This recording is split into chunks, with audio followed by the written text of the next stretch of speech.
Hello students and welcome back to our YouTube channel Vidyam. मैं हूं Anshita Jindal, a graduate from SRCC. आज है day 9 aggregate demand वाले unit को आज से हम करने वाले हैं स्टार्ट। काफ़ी डिफिकल्ट यूनिट तुम सबको लगता है, पर मैं बहुत सिंपल लैंग्वेज में हर चीज़ तुम्हें एक्सप्लेन करूंगी। सो जल्दी से डे 9 लिखो, तुम्हारा नाम लिखो और अटेंडेंस लगाओ, कॉमेंट सेक्शन में जाके प्रेजेंस लगाओ तुम्हारी, एंड हमारे चैनल को सब्सक्राइब कर लो। हर जगह जाके हमें फॉलो कर लो। टेलीग्राम पे नोट्स मिलेंगे, व्हाट्सएप चैनल पे एमसीक्यूज मिलते हैं, ठीक है। इंस्टाग्राम पे भी हर जगह फॉलो जरूर करना। शुरू करते हैं हमारा आज का वन शॉट मैराथन एडीएएस वाले चैप्टर का।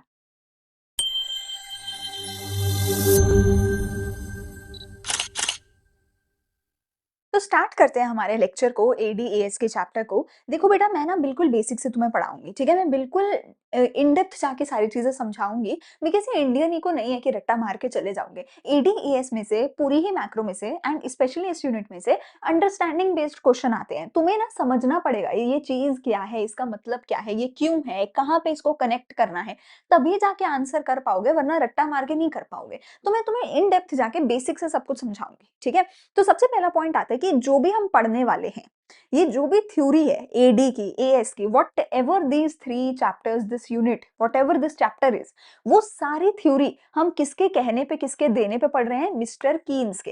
ये जो हमारी पूरी थ्योरी है, कीन्स की थ्योरी है, KEYNES, मिस्टर कीन्स की थ्योरी है। नंबर 2, ये पूरी की पूरी हमारी जो थ्योरी है वो शॉर्ट रन की थ्योरी है। तुमने 11th में पढ़ा होगा, एक शॉर्ट रन होता है, एक लॉन्ग रन होता है। तो ये जो भी हम पढ़ रहे हैं वो सारा शॉर्ट रन के अंदर ही हम पढ़ रहे हैं। शॉर्ट रन के अंदर हमारी एक फ्री मार्केट है। फ्री मार्केट मतलब कि गवर्नमेंट का कोई इंटरफेरेंस नहीं है, फ्री है। डिमांड एंड सप्लाई अपने आप अपनी मर्जी से घूम फिर सकते हैं, ऊपर नीचे जा सकते हैं और अपने मर्जी से प्राइस डिसाइड कर सकते हैं, ठीक है। फ्री मार्केट है, ठीक है, जिसके अंदर हम नेशनल इनकम, एम्प्लॉयमेंट, सब कुछ हम फाइंड आउट करेंगे। और ये सब कुछ किस पे डिपेंड करेगा? एडी और एएस पे डिपेंड करता है, ठीक है। क्योंकि एडी और एएस फ्री मार्केट में फ्लक्चुएट होते हैं, प्राइस डिसाइड करते हैं, उस पे ही इनकम, एम्प्लॉयमेंट डिसाइड होती है, ठीक है। तो ये शॉर्ट रन में हम ये सब कुछ पढ़ने वाले हैं, ठीक है। और किसकी दी हुई थ्योरी है? कीन्स की दी हुई थ्योरी है। ये क्यों पढ़ा रही हूं मैं? क्योंकि इसके ऊपर क्या बनता है? एमसीक्यू, ठीक है, कि किसने दी है, शॉर्ट रन है या लॉन्ग रन है, कीन्स की है, ठीक है। सीयूईटी में ये एमसीक्यू बहुत पूछे जाते हैं, सीयूईटी का बहुत फेवरेट है ये, ठीक है। अच्छा जी, अब हम दो चीजें पढ़ेंगे, पहले पढ़ेंगे एडी, फिर पढ़ेंगे एएस। तुमने 11th तक भी डिमांड और सप्लाई पढ़ा होगा। डिमांड का सिंपल मतलब होता है कि लोग कितना सामान खरीदना चाहते हैं इकोनॉमी के अंदर। अब वही चीज एग्रीगेट डिमांड है, तो उसका क्या मतलब है? पूरे देश में जितने भी लोग हैं, वो जितने भी टाइप ऑफ सामान खरीदेंगे, उस पूरे सामान को प्लस कर दो। चाहे एक छोटी सी पिन से लेके बड़े से बड़े एरोप्लेन तक, जिसने भी जो भी खरीदा है एक साल के अंदर, हर चीज की वैल्यू को प्लस कर दो तो एडी आ जाएगा। सिमिलरली पूरे देश में हर प्रोड्यूसर ने छोटी सी पिन से लेके बड़े से बड़े एयरक्राफ्ट तक जो भी कुछ बनाया है, जो भी कुछ बनाया है, हर चीज की वैल्यू को प्लस कर दो तो एग्रीगेट सप्लाई आ जाएगा, ठीक है ना। सो हमारे एग्रीगेट डिमांड क्या है? The desired expenditure for final goods and services in the economy. कहते हैं, मैंने बोला कि हमारे देश में जितने भी कस्टमर हैं, उन्होंने जो भी सामान खरीदा पूरे साल में, उसकी वैल्यू प्लस कर दो। अरे उन्होंने जो भी सामान खरीदा वो कैसे वैल्यू निकलेगी? खरीदा होगा, कुछ खर्चा किया होगा ना, अपना कंजम्पशन एक्सपेंडिचर किया होगा ना सामान खरीदने पे। तो उन्होंने जितना भी खर्चा किया पूरे साल में, अगर मैं उसको प्लस कर दूं तो एडी आ जाएगा, एग्रीगेट डिमांड आ जाएगा।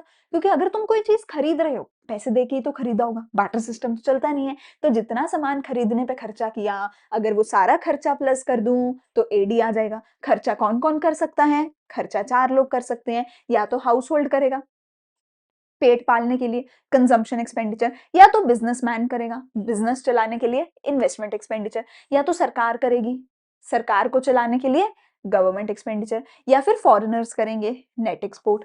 तो टोटल 4 ही हमारे सेक्टर्स होते हैं इकोनॉमी के। वो चारों अपना घर चलाने के लिए, अपने ऑफिस चलाने के लिए खर्चा करते हैं। खर्चा करके कुछ ना कुछ खरीदते हैं, डिमांड करते हैं। तो अगर मैं चारों सेक्टर्स के खर्चे को प्लस कर दूं तो मेरे पूरे देश का एग्रीगेट डिमांड आ जाएगा। अगर मैं चारों सेक्टर के खर्चे को प्लस कर दूं तो एक साल का एग्रीगेट डिमांड निकल के आ जाएगा पूरे साल का। लेकिन हमारी इकोनॉमी में तो 2 ही सेक्टर होते हैं, है ना। तो पहले चारों को पढ़ लेते हैं। कंजम्पशन एक्सपेंडिचर क्या है? कि हाउस होल्ड कितना खर्चने को तैयार है ना। हाउस होल्ड की इनकम कितनी है, उस हिसाब से वो कितना खर्चने को तैयार है, वो था कंजम्पशन एक्सपेंडिचर। फिर है बिजनेस। हमारे जो भी बिज़नेस हैं, वो कितना एक्सपेंडिचर करना चाहते हैं, कैपिटल एसेट्स पे, रॉ मटेरियल पे, जितना भी प्राइवेट एंटरप्राइज़ खर्चा करना चाहते हैं, वो इन्वेस्टमेंट एक्सपेंडिचर है, ठीक है? अभी के लिए इसको छोड़ दो, आगे पढ़ेंगे इसको, ठीक है? फिर गवर्नमेंट जो खर्चा करना चाहती है, वो गवर्नमेंट का एक्सपेंडिचर है। एंड फॉरेनर्स जो खर्चा करना चाहते हैं, डिमांड मतलब एक्सपोर्ट माइनस इंपोर्ट करके, वो नेट एक्सपोर्ट आएगा। लेकिन हमारी इकोनॉमी में तो 2 ही सेक्टर हैं, क्योंकि मेरी तो शॉर्ट रन है, मेरी तो फ्री मार्केट है। क्योंकि फ्री मार्केट है, तो गवर्नमेंट नहीं आ सकती, गवर्नमेंट इंटरफेयर नहीं कर सकती, और क्योंकि हमारी क्लोज्ड इकोनॉमी है, तो इसलिए फॉरेन ट्रेड भी हमारा नहीं हो रहा, इंपोर्ट एक्सपोर्ट भी नहीं हो रहा। तो भैया कीन्स ने तो बोला है कि 2 ही सेक्टर है मेरी इकोनॉमी में। तो इसीलिए हम क्या बोलते हैं कि मेरा जो एग्रीगेट डिमांड है, वैसे तो वो C प्लस आई प्लस जी प्लस एक्स माइनस एम के बराबर है। अच्छा, C प्लस आई प्लस जी प्लस एक्स माइनस एम ये क्या है? हमारे एक्सपेंडिचर मेथड का फॉर्मूला है नेशनल इनकम के। तो कहता है वैसे तो एग्रीगेट डिमांड इस एक्सपेंडिचर मेथड के बराबर है। वैसे तो एग्रीगेट डिमांड इस एक्सपेंडिचर मेथड के बराबर है, इस नेशनल इनकम के बराबर है। लेकिन हमारे पास तो 2 ही सेक्टर है ना, मतलब हम अज्यूम कर रहे हैं, अरे एक्चुअल में तो 4 ही होते हैं। पर तुम्हें पढ़ाने के लिए मैं अज्यूम कर रही हूँ कि हमारे पास तो 2 ही सेक्टर हैं। तो मैं क्या करूँगी, इन पीछे वाले दोनों सेक्टर्स को रिमूव कर दूँगी और बोलूँगी कि 2 सेक्टर वाली अगर इकोनॉमी है, तो एग्रीगेट डिमांड सिर्फ सी और आई पे ही निर्भर है। सिर्फ और सिर्फ कंजम्पशन एक्सपेंडिचर और इन्वेस्टमेंट एक्सपेंडिचर है मेरी इकोनॉमी में, और कोई खर्चा है ही नहीं। 2 ही लोग हैं डिमांड करने वाले, 2 ही लोग हैं डिमांड करने वाले, या तो हाउस होल्ड है या तो बिज़नेस है। अगर इन दोनों के खर्चे को प्लस कर दूं, तो टोटल एग्रीगेट डिमांड आ जाएगी मेरी इकोनॉमी में 1 साल के अंदर। तो एडी का फॉर्मूला क्या हुआ, C प्लस आई। तो भैया जी तो भैया जी अगर तुम C और I को प्लस कर दो, तो तुम्हारा एग्रीगेट डिमांड निकल के आ जाएगा। ये 1 नहीं है, ये क्या है, I है, C प्लस आई है। अगर तुम C प्लस आई कर दो, तो एग्रीगेट डिमांड निकल के आ जाएगा। अभी के लिए Y को भूल जाओ, अभी के लिए इसको छोड़ दो, इस पे फोकस करो। अगर तुम C प्लस आई को प्लस कर दो, तो एडी निकल के आ जाएगा। बहुत अच्छी बात है, अच्छी बात है, ठीक है। इन्वेस्टमेंट की बात करते हैं पहले। तुम देख सकते हो अपनी नजरों से कि आई और इन्वेस्टमेंट जो है वो बिल्कुल कांस्टेंट है। वो बढ़ नहीं रहा, वो कम नहीं हो रहा, वो जीरो नहीं हो रहा, नेगेटिव नहीं हो रहा, पॉजिटिव नहीं, ऊपर नहीं, नीचे नहीं, वो है बिल्कुल ही कांस्टेंट। इसका मतलब है कि हमने एक बार इन्वेस्टमेंट कर दी, अब हम उसको चेंज ही नहीं कर रहे, मतलब इन्वेस्टमेंट चेंज हो ही नहीं रही। क्या बबुआ ऐसा होता है? क्या इन्वेस्टमेंट ऊपर नीचे नहीं हो सकती? हो सकती है मैम। फिर ये कांस्टेंट क्यों है? क्योंकि बेटा हमने इसको कांस्टेंट अज्यूम किया है। हमने इसको कांस्टेंट अज्यूम किया है। हम कहते हैं कि जो इन्वेस्टमेंट है ना, उसको अज्यूम कर लो कि वो कांस्टेंट है। क्यों अज्यूम कर लो? क्योंकि तुम छोटे बच्चे हो, तुम इतना पढ़ नहीं पाओगे, इतना ही मुश्किल से पढ़ते हो। अगर एक और चीज ले आए, फिर और मुश्किल हो जाएगा कैलकुलेशन करना, है ना? इसलिए मान लो कि इन्वेस्टमेंट कांस्टेंट है, ठीक हो गई? इन्वेस्टमेंट का घपला खत्म अपना, ठीक है? इन्वेस्टमेंट की कहानी खत्म। इन्वेस्टमेंट जो है वो कांस्टेंट रहने वाली है। कोई भी एक नंबर तुम्हें दे रखा होगा, नहीं दे रखा होगा तो अपने आप से अज्यूम कर लेना और कांस्टेंट लिख देना, ठीक है जी? फिर आती है मेरी कंजम्पशन। अच्छा, इन्वेस्टमेंट जो है कांस्टेंट है, कांस्टेंट वाली चीज को हम क्या बोलते हैं? ऑटोनॉमस।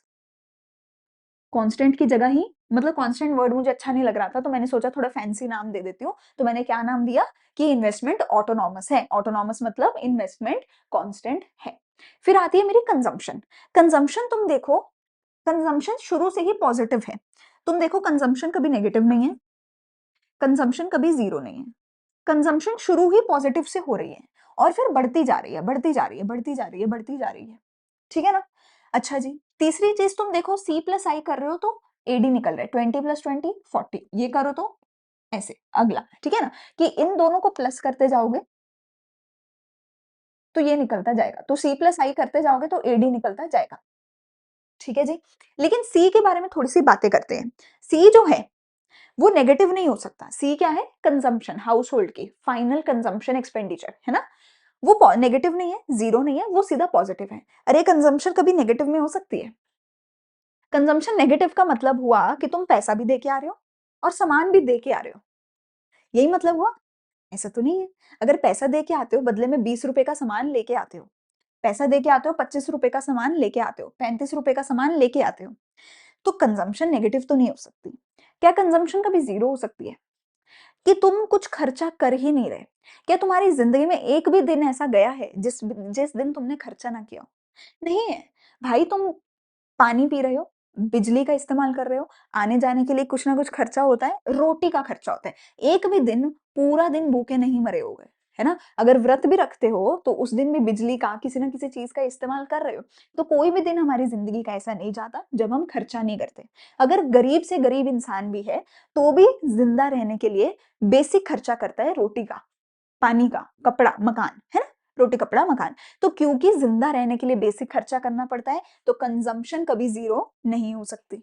इवन इफ तुम्हारी इनकम ज़ीरो है, वाई का मतलब क्या होता है? इनकम। इतना तो पता होगा 12th में हो कि इनकम को वाई से डिनोट किया जाता है, आय से नहीं, है ना? सो वाई इज़ इनकम। इनकम बोलूँ या मैं नेशनल इनकम बोलूँ हमारे केस में, माइक्रो में यही चीज़ इनकम होती है, मैक्रो में यही चीज़ नेशनल इनकम हो जाती है। ठीक है?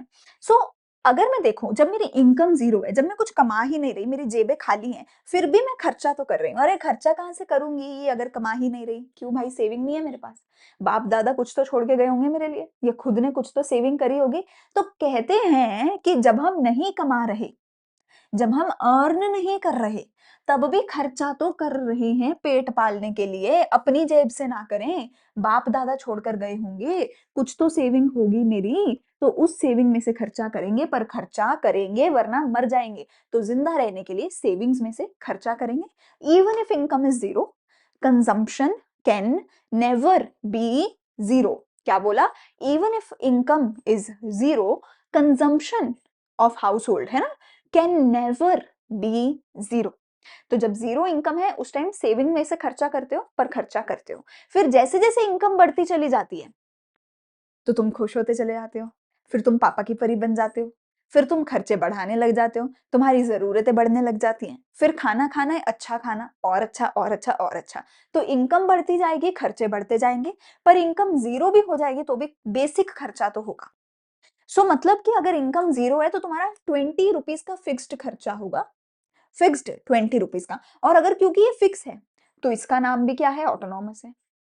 तो इसका नाम भी क्या है? ऑटोनॉमस है। So when income is zero, even at that time consumption is positive because consumption cannot be zero।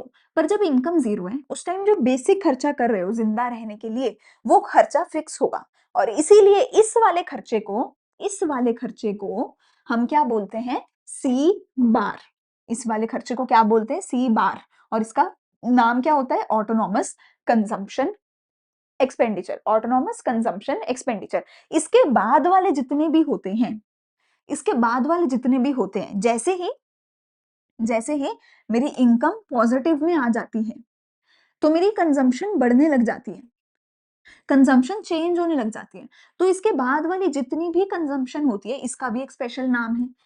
इसको ज़रूर याद रखना, क्योंकि ये किसी को याद ही नहीं होता, क्वेश्चन भी इसी पे आता है। इसका नाम क्या है? Induced consumption. ठीक है? तो जब इनकम ज़ीरो, तो जो सबसे पहला पॉइंट है कंजम्पशन का, उसका नाम होता है ऑटोनॉमस, जिसको सी बार लिखा जाता है। उसके बाद वाले जितने भी कंजम्पशन पॉइंट्स हैं, इन सबको इंड्यूस्ड कंजम्पशन बोला जाता है। हो गई कहानी, आगे चलें। अब देखते हैं इसका ग्राफ। तो इन्वेस्टमेंट तो भैया कांस्टेंट है, इन्वेस्टमेंट तो बढ़ती नहीं है, कम नहीं होती। इन्वेस्टमेंट इसलिए यहाँ से बिल्कुल straight line parallel to x axis है। इन्वेस्टमेंट जो है, इट इज ऑटोनॉमस इन्वेस्टमेंट, और ये क्या है? एक straight line parallel to x axis है। कंजम्पशन कभी जीरो नहीं हो सकती, इसीलिए कंजम्पशन ऊपर से शुरू होती है। कंजम्पशन हमेशा वाई एक्सिस से शुरू होती है। It is a positive function of Y. OB is the minimum level of consumption. ये OB minimum level of consumption है कि मिनिमम इतना खर्चा तो करोगे, जब इनकम जीरो है तो भी करोगे। और इसीलिए ऊपर से शुरू हुई, पर ऊपर से शुरू होने के बाद बढ़ती ही गई। कंजम्पशन कभी वापस कम नहीं होती, कंजम्पशन बढ़ती चली जाती है जैसे ही इनकम बढ़ती है। तो ठीक है। अच्छा, अब मेरा एडी कैसे निकलेगा? सी प्लस आई करके। अगर आई भी पॉजिटिव है, सी भी पॉजिटिव है, तो एडी भी तो हमेशा ऊपर से ही शुरू होगा। एडी भी तो कभी जीरो नहीं हो सकता। आई कभी जीरो हो नहीं सकता, सी कभी जीरो हो नहीं सकता। तो एडी कैसे जीरो हो जाएगा? एडी तो इन दोनों का सम टोटल है, तो वो इनसे भी ऊपर से शुरू होगा, इनसे भी ऊपर से शुरू होगा। तो एडी और भी ऊपर से शुरू होगा, और हमेशा पॉजिटिव से शुरू होगा, वाई एक्सिस से शुरू होगा, और ऊपर को ही जाता रहेगा। तो ये हो गया एडी का ग्राफ, ऊपर को जाता हुआ। ये हो गया सी का ग्राफ, सी से ऊपर आएगा एडी, ठीक है। और आई का ग्राफ ये हो गया पैरेलल टू एक्स एक्सिस। आई का ग्राफ ये हो गया पैरेलल टू एक्स एक्सिस। चलें आगे, चलें आगे। तुम यहाँ पर देख सकते हो there is a direct relation between AD and income. Income और एडी के बीच में डायरेक्ट रिलेशन है। क्यों? क्योंकि अगर इनकम बढ़ेगी तो कंजम्पशन बढ़ेगी, और AD is equal to C plus I होता है। तो सी बढ़ेगा तो एडी भी बढ़ेगा, तो सी बढ़ेगा तो एडी भी बढ़ेगा। तो एडी और वाई का डायरेक्ट रिलेशन है। Even at zero level of income consumption कभी जीरो हो नहीं सकती। एक मिनिमम लेवल ऑफ कंजम्पशन होती है जिसको हम ऑटोनॉमस कंजम्पशन कहते हैं। इन्वेस्टमेंट को किसी चीज से फर्क नहीं पड़ता, इनकम कितनी भी हो इनकम, इन्वेस्टमेंट को किसी चीज से फर्क नहीं पड़ता, इसीलिए वो ऑटोनॉमस है। और इन्वेस्टमेंट क्या है? फिक्स्ड है। इन्वेस्टमेंट क्या है? कांस्टेंट है। ठीक है जी। यहाँ पे एडी का कॉन्सेप्ट हो गया खत्म। अब आता है एग्रीगेट सप्लाई। एग्रीगेट सप्लाई का क्या मतलब होता है? एग्रीगेट सप्लाई का मतलब होता है कि एक साल में टोटल कितना सामान प्रोड्यूसर्स ने बनाया है, बना के बाजार में बेचा है। अच्छा जी, अरे अगर किसी प्रोड्यूसर ने सामान बाजार में बेचा है, मतलब अब हम दूसरी साइड की बात कर रहे हैं।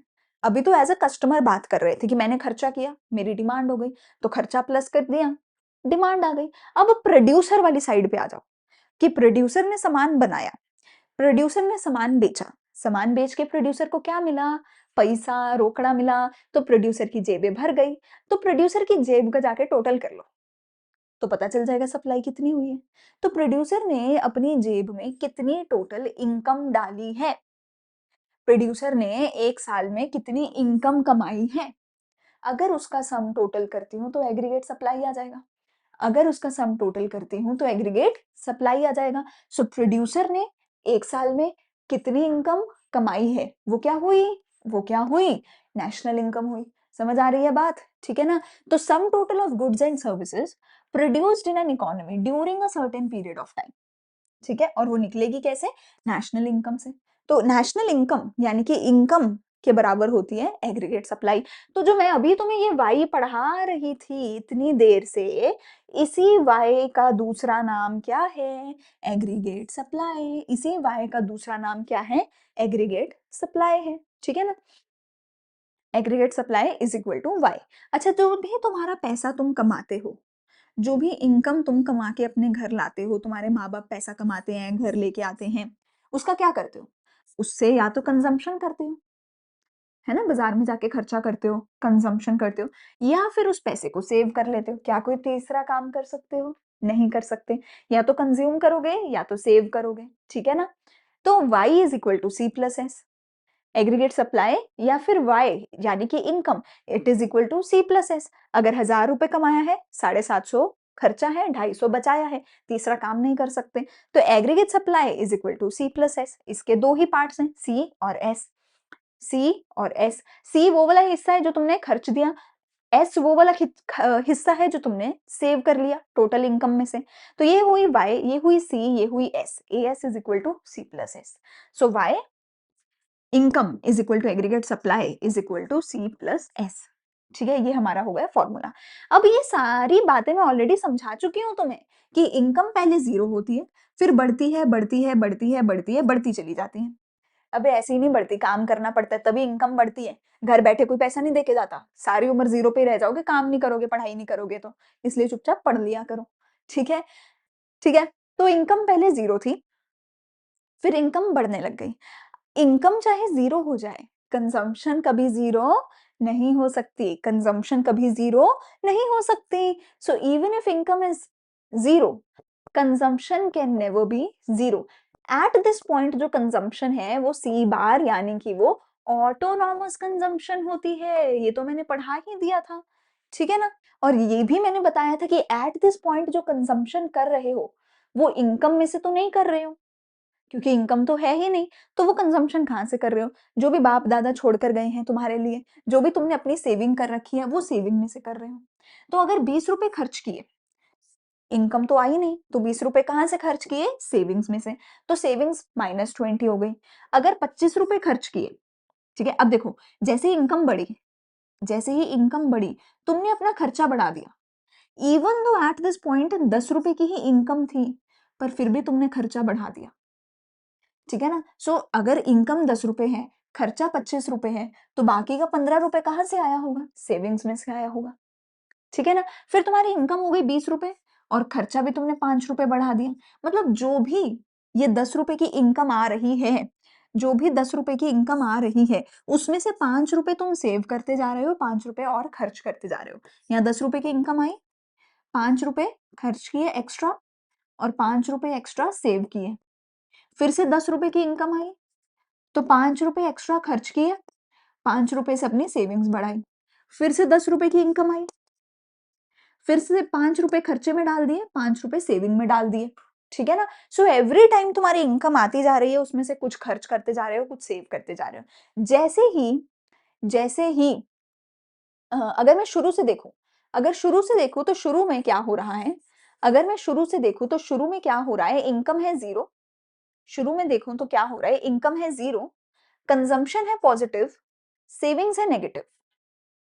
शुरू में अगर मैं देखूं तो इनकम है 0, कंजम्पशन है पॉजिटिव, सेविंग्स है नेगेटिव। लेकिन फिर मैंने एक चीज नोटिस करी कि इनकम बढ़ रही है।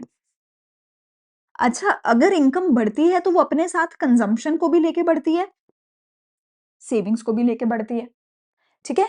तो इनकम जब बढ़ने लगी तो वो 0 से पॉजिटिव में आ गई। पर even at this point consumption भी बढ़ रही थी, कंजम्पशन भी इंक्रीज हो रही है, ठीक है ना? और सेविंग्स भी इंक्रीज हो रही है, ठीक है ना? लेकिन लेकिन हर स्टेप पे इनकम 10 रुपए बढ़ेगी, तो कंजम्पशन 5 रुपए ही बढ़ेगी, सेविंग्स भी 5 रुपए ही बढ़ेगी। शुरू में कंजम्पशन ज्यादा थी, इनकम कम थी, पर जब भी इनकम बढ़ेगी तो इनकम 10 रुपए बढ़ेगी और कंजम्पशन सिर्फ 5 रुपए बढ़ेगी। मतलब शुरू में मैं तुमसे आगे खड़ी हूं, तुम मेरे पीछे खड़े हो, पर फिर भी तुम हर बार 10 कदम चल पाओगे, मैं सिर्फ 5 ही कदम चल पाऊंगी। तो एक ना एक पॉइंट तो ऐसा होगा ना कि जब तुम मेरे पास आ जाओगे और मुझे क्रॉस करके निकल जाओगे। एक ना एक पॉइंट तो ऐसा होगा ना, क्यों? क्योंकि मैं तुमसे आगे भले ही खड़ी हूं, पर मेरी स्पीड तो स्लो है ना, मेरी स्पीड तो स्लो है ना। जितने में मैं 5 कदम चलती हूँ, तुम 10 कदम चल लेते हो। तो भले ही कंजम्पशन शुरू में आगे थी, पर क्योंकि कंजम्पशन की स्पीड स्लो है, इनकम की स्पीड फास्ट है, इसलिए एक ना एक पॉइंट ऐसा जरूर आएगा जब इनकम और कंजम्पशन बराबर हो जाएंगे और उस पॉइंट के बाद इनकम आगे निकल जाएगी, कंजम्पशन पीछे छूट जाएगी। समझ आ गई कहानी? इनिशियली इनकम 0 थी, कंजम्पशन ज्यादा थी, पर एक ना एक पॉइंट ऐसा आएगा कि इनकम और कंजम्पशन बराबर हो जाएंगे। इस पॉइंट को क्या बोला जाएगा? इस पॉइंट को क्या बोला जाएगा? Break even point. इस पॉइंट को क्या बोला जाएगा? ब्रेक इवन पॉइंट बोला जाएगा इस पॉइंट को, ठीक है ना? At the break even point, at the break even point income और कंजम्पशन एक दूसरे के बराबर होंगे और at the break even point saving 0 हो जाएगी। बेसिक फॉर्मूला है यार, y is equal to C plus S. अगर y और c बराबर हैं तो s तो 0 ही होना चाहिए। तो at this point, break even point पे y और c बराबर होंगे, s 0 हो जाएगा। After the break even point income will be greater than consumption and after the break even point, after the break even point savings positive होने लगेगी। Break even point से पहले सेविंग सारा टाइम नेगेटिव थी, break even point पे saving 0 हुई और इसके बाद ही था कि सेविंग फाइनली पॉजिटिव में आ पाई। तो ये पूरी कहानी है एएस की, वाई की, सी की, एस की। कोई भी डाउट है तो तुम कमेंट सेक्शन में पूछ सकते हो, ठीक है? आगे यहाँ पर हमारे पास क्या है? इलास्टिसिटी है, इलास्टिसिटी को छोड़ दो, इलास्टिसिटी की हमें जरूरत नहीं है। हाँ, ये चीज समझ लेते हैं, एग्रीगेट सप्लाई का ग्राफ कैसा होगा? एग्रीगेट सप्लाई का ग्राफ कैसा होगा? एग्रीगेट सप्लाई का जो ग्राफ है वो 45 डिग्री की लाइन होती है, वो 45 डिग्री की लाइन होती है, ओरिजिन से स्टार्ट होती है और ऊपर की तरफ जाती है। एग्रीगेट सप्लाई की यानी कि इनकम की ग्राफ कैसा होता है? इनकम 0 से शुरू होती है, तो ये ओरिजिन से स्टार्ट होता है और ऊपर की तरफ जाता है कितने डिग्री पे? 45 डिग्री की लाइन पे जाता है, ठीक है? प्लीज इसको याद रखना, प्लीज इसको याद रखना, गलती से भी भूल मत जाना। और इसको ही रेफरेंस लाइन भी बोलते हैं। मैं हर साल, मेरे को ऑलमोस्ट हर साल एमसीक्यू देखने को मिलता है इसके ऊपर कि रेफरेंस लाइन क्या होती है। रेफरेंस लाइन किसको बोलते हैं? 45 डिग्री की लाइन, एग्रीगेट सप्लाई, इनकम, इसके ग्राफ को बोलते हैं 0 से शुरू होता है, ऊपर को जाता है। ठीक है जी? बस एक लास्ट ग्राफ और बचा है जो तुम्हें अभी तक मैंने नहीं करवाया, वो है सेविंग्स का ग्राफ। ठीक है? तो अब तक तुम्हें पता ही है अभी तक इन्वेस्टमेंट का ग्राफ कैसा होता है? ऐसा, straight line parallel to x axis. Aggregate demand का और कंजम्पशन का, दोनों का ग्राफ ऊपर से शुरू होता है। एग्रीगेट सप्लाई का ग्राफ 0 से शुरू होता है, पर सेविंग्स का ग्राफ नेगेटिव से शुरू होता है। सेविंग्स का ग्राफ नेगेटिव से शुरू होता है। ठीक है? अगर मैं इस लाइन को यहाँ पे एक्सटेंड करूं और y डैश बनाऊं, तो तुम देख सकते हो सेविंग्स का ग्राफ नेगेटिव से शुरू होगा। जब तक ब्रेक इवन पॉइंट नहीं आता, तब तक सेविंग नेगेटिव ही रहेगी। जब ब्रेक इवन पॉइंट आएगा, तब सेविंग 0 हो जाएगी। और जब ब्रेक इवन पॉइंट के आफ्टर होगा, after the break even point, savings positive में चली जाएगी। After the break even point savings positive में चली जाएगी। ठीक है ना?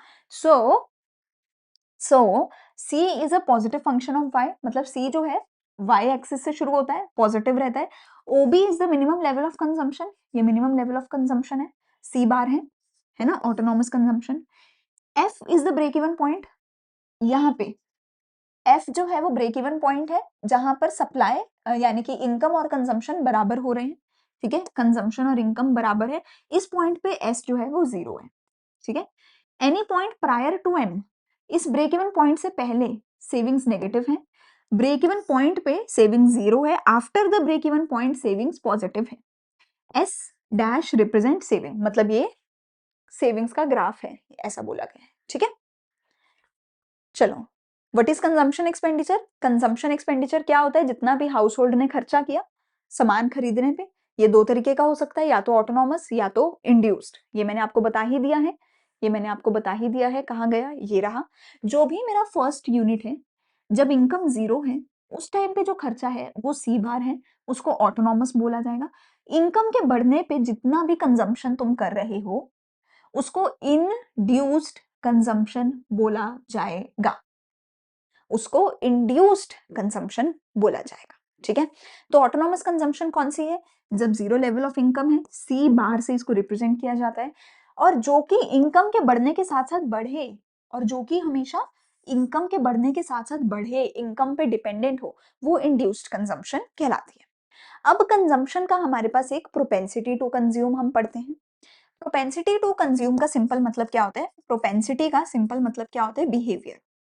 वैसे तो मैं तुम्हें सारा बिहेवियर पढ़ा ही चुकी हूँ, पर फिर भी एक बार और हम देखेंगे कंजम्पशन का बिहेवियर कैसा होता है, ये पढ़ना है हमें। ठीक है? व्हेन इनकम इंक्रीजेस तो कंजम्पशन इंक्रीजेस, पर कंजम्पशन धीरे धीरे बढ़ती है, इनकम तेजी से बढ़ती है। ये मैं ऑलरेडी आपको समझा चुकी हूँ कि अगर शुरू में कंजम्पशन आगे, इनकम पीछे है, पर इनकम 10 कदम चलेगी, कंजम्पशन 5 कदम, ये फिर 10 कदम, वो 5 कदम, तो इनकम के बढ़ने पे कंजम्पशन बढ़ेगी, पर कंजम्पशन थोड़ा धीरे बढ़ेगी, इनकम फास्ट फास्ट बढ़ती है। क्यों?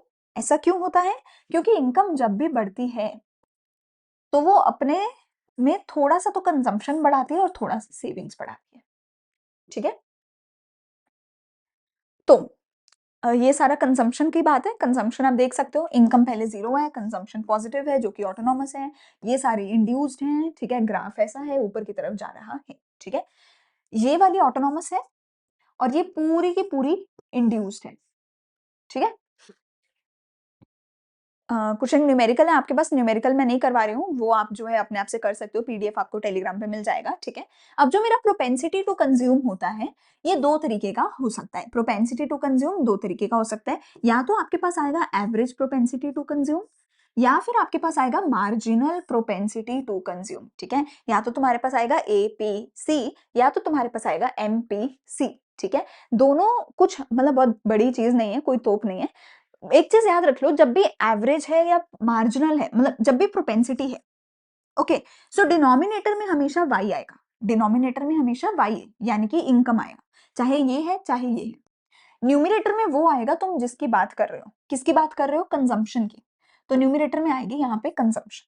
ठीक है? ये तो सेम ही फॉर्मूला हो गए, सेम तो नहीं हो सकते, तो इसका फॉर्मूला है C अपॉन वाई, तो एपीसी का फॉर्मूला हो जाएगा C upon Y, and MPC का फॉर्मूला हो जाएगा delta C upon delta Y. ठीक है? इसके अंदर तुम चेंज देखते हो और इसके अंदर तुम डायरेक्टली C अपॉन वाई करते हो। एक एक करके समझो, देखो जो एपीसी है उसका मतलब क्या है, एवरेज प्रोपेंसिटी टू कंज्यूम, ठीक है। ये बताता है कि किसी भी लेवल ऑफ इनकम पे कंजम्पशन कितनी है, मतलब कि अगर हमारी इनकम 10 है, कंजम्पशन 12 है, तो इसका रेशो कितना होगा, 12/10, यानी कि एपीसी होगा 1.2, ठीक है। अगर इनकम 30 है, कंजम्पशन 24 है, तो फॉर्मूला क्या होगा, 24/30, एपीसी कितना आ जाएगा, 0.8, ठीक है। तो एपीसी कितना बताती है, ratio of consumption upon income at any level of income, ठीक है। तो एपीसी का फॉर्मूला क्या है, C/Y, ठीक है, बहुत सिंपल सी चीज है। एपीसी अगर तुम देखो, ग्राफ छोड़ दो, तुम्हें वैसे ग्राफ की जरूरत नहीं है, एपीसी को अगर तुम सिंपली देखो तो एपीसी जो है लगातार इंक्रीज हो रही है, एपीसी जो है वो लगातार इंक्रीज हो रही है। एपीसी की वैल्यू कहां से कहां तक जा सकती है, एपीसी नेगेटिव नहीं हो सकती, APC can never B negative, APC कभी नेगेटिव नहीं हो सकती। क्यों नहीं हो सकती, ना तो कंजम्पशन कभी नेगेटिव होगी, ना तो इनकम कभी नेगेटिव होगी, तो एपीसी नेगेटिव कैसे हो जाएगी, ठीक है ना। तो एपीसी नेगेटिव नहीं हो सकती, ठीक है जी, बिकॉज कंजम्पशन कभी जीरो नहीं हो सकती, नेगेटिव नहीं हो सकती। APC falls with an increase in the income, जैसे जैसे इनकम बढ़ती जाती है, जैसे जैसे इनकम बढ़ती जाती है, तो हमारा डिनोमिनेटर जो है वो बढ़ता चला जाएगा, डिनोमिनेटर जो है वो बढ़ता चला जाएगा, वो बढ़ता बढ़ता बढ़ता बढ़ता हमारी कंजम्पशन यानी हमारे न्यूमरेटर से भी ज्यादा बड़ा हो जाएगा।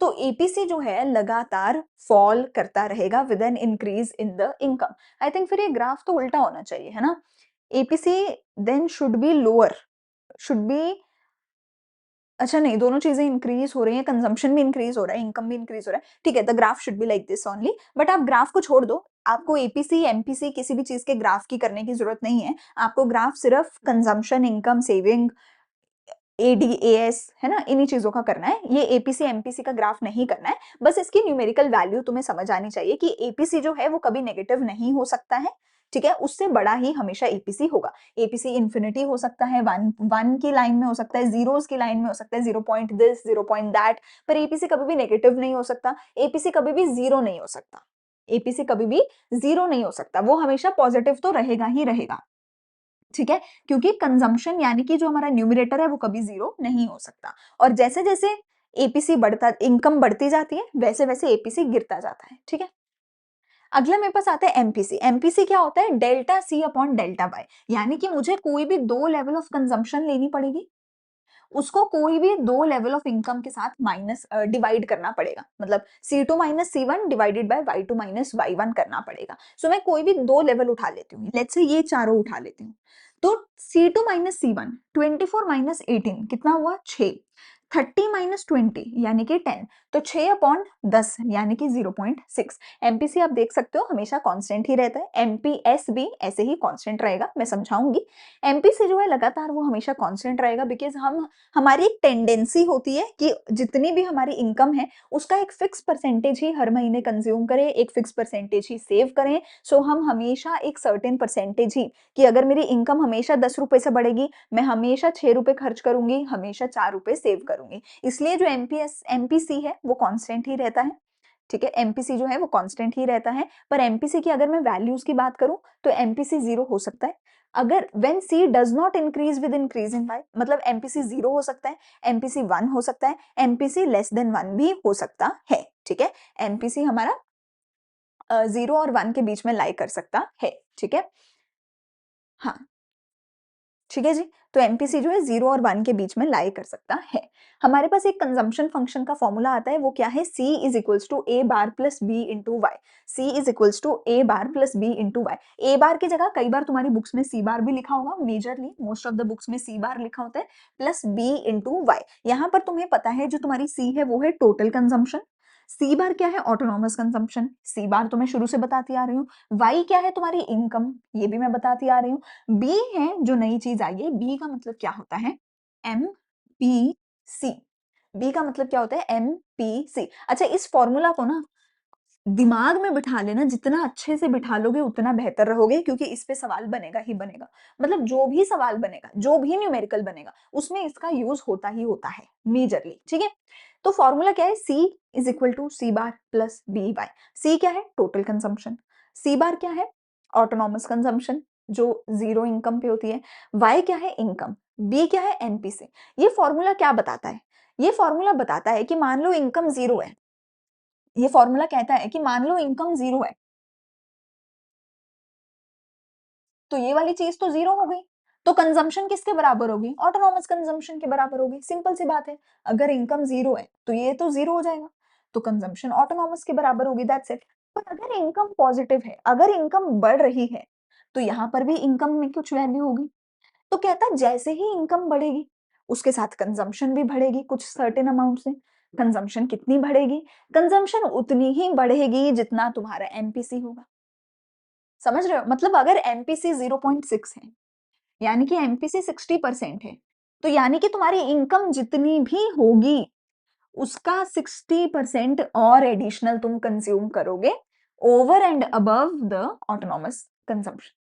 ठीक है? अगर तुम कैलकुलेट करके देखना चाहो तो किसी भी पॉइंट पे करके देख भी सकते हो, किसी भी पॉइंट पे करके देख भी सकते हो। जैसे कि अगर हम यहाँ पे बात करें, मैं कहती हूँ कि जब मेरी इनकम 20 है, अब मुझे ये नहीं पता कि ये कितना है। ओके, लेट्स से मुझे ये नहीं पता, मैं कहती हूँ मेरी इनकम 20 है अगर, तो मेरी कंजम्पशन कितनी है मुझे ये फाइंड आउट करना है। ठीक है? तो मुझे पता है कि मेरी ऑटोनॉमस कंजम्पशन कितनी, 6, इनकम कितनी, 20, और जितना भी मेरी इनकम है उसका 60% यानी उसका 0.6 मैं कंज्यूम करती हूँ। जितनी भी इनकम है उसका 0.6 मैं कंज्यूम करती हूँ, एमपीसी है। तो C is equals to 20 into 0.6, 12 plus 6 equal to 18। तो मेरा C जो है वो 18 आ जाएगा, और ये तुम यहीं पर देख ही सकते हो कि हमारा जो C था वो 18 था। ठीक है जी? ठीक है जी? तो ये है हमारा फॉर्मूला कंजम्पशन फंक्शन का, ये है हमारा फॉर्मूला कंजम्पशन फंक्शन का, C बार प्लस बी वाई। कोई भी क्वेश्चन वगैरह है तो वो तुम सॉल्व कर सकते हो पीपीटी में से अपने आप। ठीक है? अगला है सेविंग्स फंक्शन। अब सेविंग्स का भी सारा कुछ सेम है, सेविंग भी दो तरीके की होगी, एपीएस और MPS, average propensity to save, marginal propensity to save. APS का फॉर्मूला क्या होगा? S upon Y. ठीक है? वही किसी भी पॉइंट की सेविंग उठाओ, divide by income, saving divide by income, saving divide by income. ठीक है? अब एपीएस की वैल्यूज क्या क्या हो सकती हैं अगर मैं देखूं, तो APS can never be equal to और greater than 1। APS can never be equal to और ग्रेटर देन 1। क्यों? क्योंकि एपीएस का फॉर्मूला होता है एस अपॉन वाई। ठीक है? अगर मैं कहती हूँ एपीएस इक्वल टू 1 है, इसका मतलब एस इक्वल टू वाई है। अगर एस इक्वल टू वाई है तो कंजम्पशन कितना हो जाएगा? जीरो हो जाएगा। क्या कंजम्पशन जीरो हो सकता है? नहीं हो सकता, नहीं हो सकता, है ना? तो फिर इसलिए एस इक्वल टू वाई कभी हो ही नहीं सकता, इसलिए ये कभी 1 हो ही नहीं सकता, या ग्रेटर देन 1 नहीं हो सकता। सेविंग्स कभी भी ग्रेटर देन इनकम नहीं हो सकती। तो एपीएस हमेशा जो है जीरो आ सकता है, नेगेटिव सा हो सकता है, पर एपीएस कभी भी जो है ग्रेटर देन 1 नहीं हो सकता, या इक्वल टू 1 नहीं हो सकता। ठीक है? अगला मेरे पास आता है एमपीएस। अगला मेरे पास आता है एमपीएस। तो एमपीएस की हमारे पास फॉर्मूला क्या है? बहुत सिंपल सा फॉर्मूला है एमपीएस का, delta S upon delta Y, change in savings upon change in income, delta S upon delta Y. और ये भी हमारा एमपीएस भी हमारा जो है कांस्टेंट एकदम रहता है। ठीक है? एमपीएस भी जो हमारा कांस्टेंट रहता है। फिर मेरे पास आती है सेविंग्स फंक्शन। सेविंग्स फंक्शन का फॉर्मूला क्या होता है? कंजम्पशन फंक्शन का फॉर्मूला था C bar plus B Y. Savings function का फॉर्मूला भी हम वहीं से डिराइव करते हैं। सेविंग्स फंक्शन का फॉर्मूला क्या होता है? सी बार की जगह बना दो माइनस सी बार, बी की जगह बना दो 1 माइनस बी इंटू वाई। देखो, जब इनकम जीरो होती है उस टाइम पे कंजम्पशन कितनी होती है? सी बार के बराबर होती है ना? उस टाइम पे कंजम्पशन जो भी होती है सी बार के बराबर होती है। ठीक है? लेकिन जब सेव इनकम है ही नहीं तो कंजम्पशन कहां से करते हो? उस टाइम पे जो भी कंजम्पशन करते हो वो सेविंग्स में से करते हो। तो जब इनकम जीरो होती है तो कंजम्पशन और सेविंग ना बराबर होते हैं, पर कंजम्पशन पॉजिटिव होती है, सेविंग्स उतना ही सेम अमाउंट से नेगेटिव होती है। तो सेविंग्स उस टाइम पे कितनी होती है? माइनस सी बार के बराबर होती है। ठीक है? तो सी यहाँ पे माइनस सी बार। एक और यहाँ पर तुम फॉर्मूला याद कर लो, वो फॉर्मूला क्या है? MPC plus MPS equal to 1, APC plus APS equal to 1। APC का फॉर्मूला क्या होता है? C upon Y. एपीएस का फॉर्मूला क्या होता है? S upon Y. और एपीसी प्लस एपीएस को प्लस करोगे तो 1 आएगा। सिमिलरली एमपीसी प्लस एमपीएस करोगे तो 1 आएगा। ठीक है?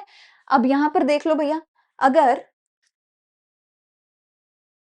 यहाँ पर हमारा जो एमपीसी है वो बी है कंजम्पशन फंक्शन में, तो सेविंग्स फंक्शन में मैं क्या करूंगी? एमपीएस के लिए 1 माइनस बी कर दूंगी। अगर मैं 1 माइनस बी कर दूंगी तो एमपीएस आ जाएगा। ठीक है ना? MPC plus MPS equal to 1 है, एमपीसी को मैं बी लिख रही हूँ अपने कंजम्पशन फंक्शन में, तो एमपीएस कैसे निकालूंगी? 1 माइनस बी करके।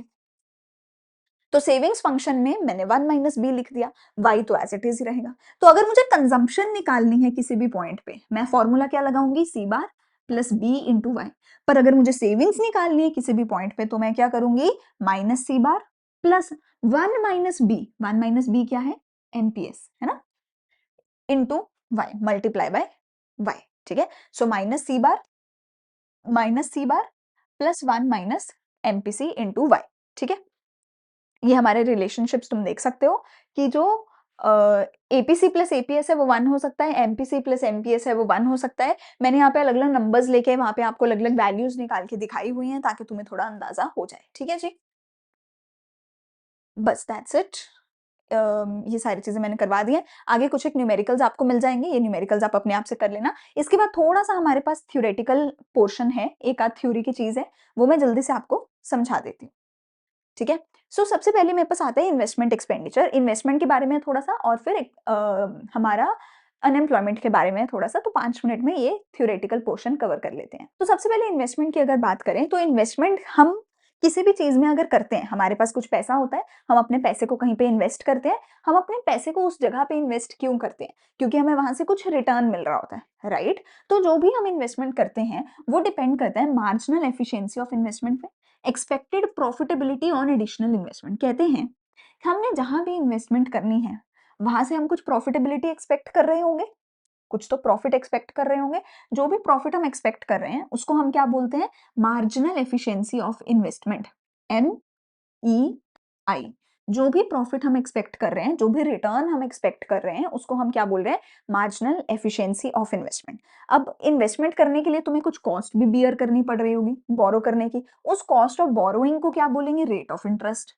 ठीक है, बहुत सिंपल भाषा में मैं समझा देती हूँ तुम्हें कि कहता है अगर तुम्हें इन्वेस्टमेंट, कहाँ लिखूं, कहता है कि अगर तुम्हें इन्वेस्टमेंट करनी है तो तुम क्या करो, तुम ना मतलब मान लो मेरे को कहीं मेरे को समझ आया कि अगर मैं गोल्ड में इन्वेस्ट करती हूँ, फॉर एग्जाम्पल 10 लाख रुपए इन्वेस्ट करती हूँ, तो मुझे 1 साल के अंदर अंदर 10% का मुनाफा हो जाएगा।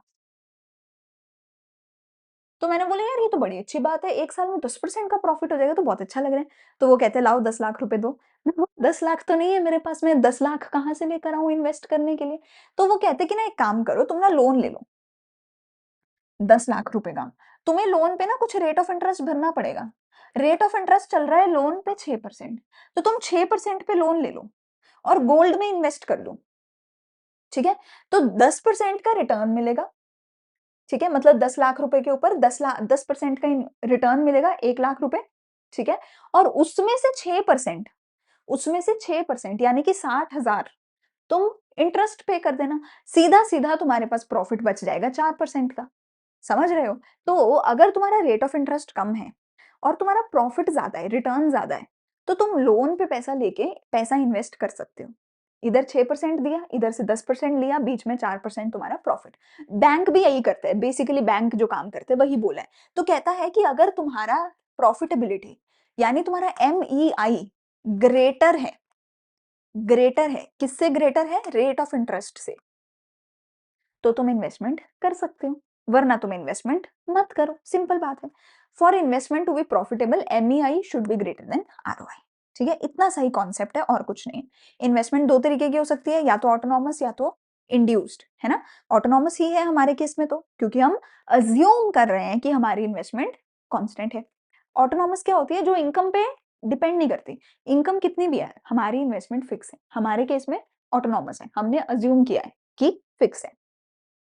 तो ऑटोनॉमस इन्वेस्टमेंट क्या है? जिसका ग्राफ ऐसा होता है, जो फिक्स रहती है, इनकम पे डिपेंड नहीं करती, पैरेलल टू एक्स एक्सिस है। इंड्यूस्ड क्या होती है? जो इनकम बढ़ने के साथ बढ़ेगी, तो उसका ग्राफ ऐसा होगा। पर हम ये तो लेकर ही नहीं चल रहे। हमारे केस में हम अज्यूम कर रहे हैं कि हमारी जितनी भी इन्वेस्टमेंट है वो ऑटोनॉमस है। ठीक हो गई बात? समझ आ गई सबको? ठीक है, in short run investment is assumed to be autonomous only. ठीक है, अच्छा, अगला एक कॉन्सेप्ट आता है एक्स एंटे और एक्स पोस्ट का। ये दो शब्द हैं, तुम्हें बस इन दोनों शब्दों का मतलब समझना है। ये दो शब्द हैं, कौन से शब्द? एंटे और पोस्ट।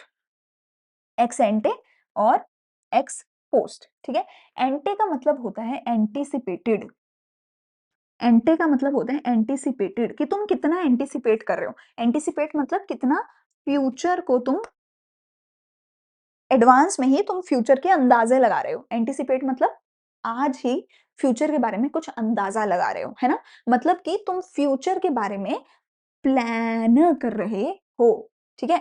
तो अगर मैं फ्यूचर के बारे में अपनी सेविंग प्लान करूं कि फ्यूचर में कितनी सेविंग करूंगी, तो वो एक्स एंटे सेविंग है। अगर मैं फ्यूचर की इन्वेस्टमेंट को प्लान कर रही हूँ, तो वो एक्स एंटे इन्वेस्टमेंट है, ठीक है? एक्स एंटे और एक्स एंटे सेविंग और एक्स एंटे इन्वेस्टमेंट ज़रूरी नहीं है कि हमेशा बराबर हो। क्यों? क्योंकि सेविंग्स के लिए प्लानिंग कौन करता है? हाउसहोल्ड। इन्वेस्टमेंट की प्लानिंग कौन करता है? बिज़नेसमैन। अब बिज़नेसमैन कुछ और प्लान कर रहा है, हाउसहोल्ड कुछ और प्लान कर रहा है, तो ज़रूरी नहीं है कि इनकी जो प्लानिंग है वो सेम हो। ठीक है? क्योंकि डिफरेंट लोग इन्वेस्ट करते हैं, डिफरेंट लोग सेव करते हैं, ठीक है? फ्लक्चुएशन भी होता है, तो इनकी प्लानिंग अलग-अलग हो सकती है। एक्स एंटे सेविंग, एक्स एंटे इन्वेस्टमेंट अलग-अलग हो सकते हैं। लेकिन फिर आता है एक्स पोस्ट। एक्स पोस्ट बोले तो जो एक्चुअल में हुआ है, जो एक्चुअल में तुमने जितना सेव किया है, एक्चुअल में तुमने जितना इन्वेस्ट किया है। तो एक्स पोस्ट बोले तो एक्चुअल में कितना इन्वेस्ट किया, एक्चुअल में कितना सेव किया, ठीक है? ये दोनों हमेशा बराबर होंगे। तुमने जो सोच कर चले हो, ज़रूरी नहीं है कि उतना ही करोगे। सोचा होगा 10,000 का इन्वेस्टमेंट करूँगा, कर दिया 20,000 का या करा 5,000 का ही। तो सोचा जितना है ज़रूरी नहीं है उतना ही होगा। तो एक्स एंटे मतलब जो प्लान किया था, ज़रूरी नहीं है वो बराबर होंगे। पर एक्स पोस्ट जो एक्चुअल में हुआ है, वो हमेशा इक्वल होता है। तो एक्स पोस्ट सेविंग और इन्वेस्टमेंट बराबर होते हैं। ठीक है जी? लास्ट टॉपिक आया अनएम्प्लॉयमेंट का। अनएम्प्लॉयमेंट क्या होता है कि तुम्हें काम नहीं मिला, ठीक है? तो ये अलग-अलग तरीके की हो सकती है, इनवॉलंटरी, वॉलंटरी। इनवॉलंटरी मतलब तुम तो काम करना चाहते हो, फिर भी काम नहीं मिल रहा, कि तुम अपनी इच्छा से नहीं बैठे हो घर पे, अपनी इच्छा से घर पे नहीं बैठे हो, काम करना चाहते हो, पर काम नहीं मिल रहा, that is called involuntary. Voluntary क्या होती है? कि तुम अपनी इच्छा से घर पे बैठे हो, तुम्हें काम करना ही नहीं है, दैट इज़ वॉलंटरी, ठीक है? तो इनवॉलंटरी क्या है? कि तुम काम करना चाहते हो, तुम काम कर सकते हो, तुम एग्जिस्टिंग वेज रेट पे काम करने को तैयार भी हो, पर फिर भी तुम्हें काम नहीं मिल रहा, तो तुम इनवॉलंटरी अनएम्प्लॉयड हो, ठीक है? ये क्यों होता है? डिमांड में कम ज़्यादा होने की वजह से एडी होता है, इनवॉलंटरी अनएम्प्लॉयमेंट होता है। अगर इनवॉलंटरी अनएम्प्लॉयमेंट है, तो हम उस केस में फुल एम्प्लॉयमेंट हमारी इकोनॉमी में नहीं है, ठीक है? पर वॉलंटरी क्या होता है? कि तुम काम कर तो सकते हो, पर तुम करना ही नहीं चाहते। तुमने मना कर दिया, मुझे नहीं करना काम। भाई मेरी मर्ज़ी, मैं घर पे बैठ के खेलना चाहता हूँ, मैं हाउसवाइफ़ बनना चाहती हूँ, मैं घर पे रहना चाहती हूँ, मेरी मर्ज़ी। तो अगर तुम काम नहीं कर रहे, तो तुम वॉलंटरी अनएम्प्लॉयड हो, अगर अपनी मर्ज़ी से काम नहीं कर रहे हैं। जब अनएम्प्लॉयमेंट का डेटा कैलकुलेट करते हो, तो उसमें इन लोगों को काउंट नहीं करते। उसमें किसको काउंट करते हो? सिर्फ़ और सिर्फ़ इन लोगों को, ठीक है? तो ये 2 तरीके की हो सकती है, या तो स्ट्रक्चरल या तो फ्रिक्शनल। स्ट्रक्चर क्या होता है कि जब कोई भी नई टेक्नोलॉजी आई, तो वो पुराने लोगों को रिप्लेस कर देगी। अब जैसे एआई आया, तो पुराने लोगों को निकाल दिया। फिर जब वही लोग एआई की मदद से काम करना सीख जाएँगे, मतलब 2 महीना, 3 महीना अनएम्प्लॉयड रहेंगे, खुद को अपस्किल करेंगे, नए स्किल सीखेंगे, नई टेक्नोलॉजी से काम करना सीखेंगे और फिर दोबारा कहीं जाके नौकरी ले लेंगे। तो स्ट्रक्चर में चेंज आया है, टेक्नोलॉजी में चेंज आया है, स्किल्स में चेंज आया है, तो आपको 2-3 महीने काम से छुट्टी लेनी पड़ेगी, अपने आप को स्किल्स नए सिखाने पड़ेंगे, सीखने पड़ेंगे और फिर उसके बाद जाके तुम काम करोगे, तो उसको हम बोलते हैं स्ट्रक्चरल अनएम्प्लॉयमेंट। जैसे जो लोग पहले टाइपराइटर पे काम करते थे, उनकी नौकरी चली गई, पर फिर जब उन्होंने कंप्यूटर चलाना सीख लिया होगा, तो उनको नई नौकरी मिल गई होगी। फ्रिक्शनल अनएम्प्लॉयमेंट क्या होता है कि कई बार तुम्हारी जॉब पसंद नहीं आ रही, तुमने एक नौकरी छोड़ दी ताकि दूसरी जगह पे जाके नौकरी कर सको। अब ऐसा तो नहीं है ना, आज नौकरी छोड़ी, कल दूसरी नौकरी मिल गई, ऐसा तो नहीं होगा। बीच में 1 महीना, 2 महीना, 3 महीना लग सकता है। तो उस दौरान अगर तुम अनएम्प्लॉयड हो, तो तुम फ्रिक्शनली अनएम्प्लॉयड हो, ठीक है? कि तुम एक जगह से दूसरी जगह जाने में तुम्हें टाइम लगा, इन्फॉर्मेशन इकट्ठी करने में टाइम लगा, तो इस बीच में तुम्हें जो भी टाइम लगा, वो फ्रिक्शनल अनएम्प्लॉयमेंट है।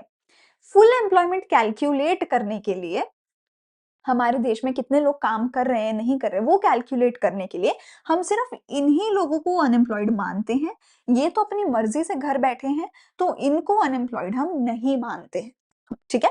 सिर्फ़ इन्हीं को अनएम्प्लॉयड मानते हैं, ठीक है? यहाँ पर मेरा आज का लेक्चर होता है खत्म, थोड़ा लंबा चैप्टर था, ठीक है? लेकिन मैंने हर चीज़ डिटेल में एक्सप्लेन करी है। आज के लेक्चर में से तुम्हें 2-4 ही फ़ॉर्मूलाज़ याद करने हैं, कंज़म्पशन फंक्शन का, सेविंग्स फंक्शन का, APC, APS, MPC, MPS, that's it, सिर्फ इतना। एडी और एएस का फ़ॉर्मूला ऑफ कोर्स, ठीक है? इन फ़ॉर्मूलाज़ को अगले लेक्चर में, अगले चैप्टर में हम करेंगे यूज़। आज के चैप्टर में फ़ॉर्मूला समझे हैं, यूज़ अगले चैप्टर में होते हैं। मैं मिलूँगी अगले चैप्टर में, लेकिन तुम लाइक, शेयर, सब्सक्राइब कर देना, कमेंट सेक्शन में मुझे बताना कि तुम्हें लेक्चर कैसा लगा। थैंक यू, बाय बाय, अच्छे से पढ़ाई करते रहो।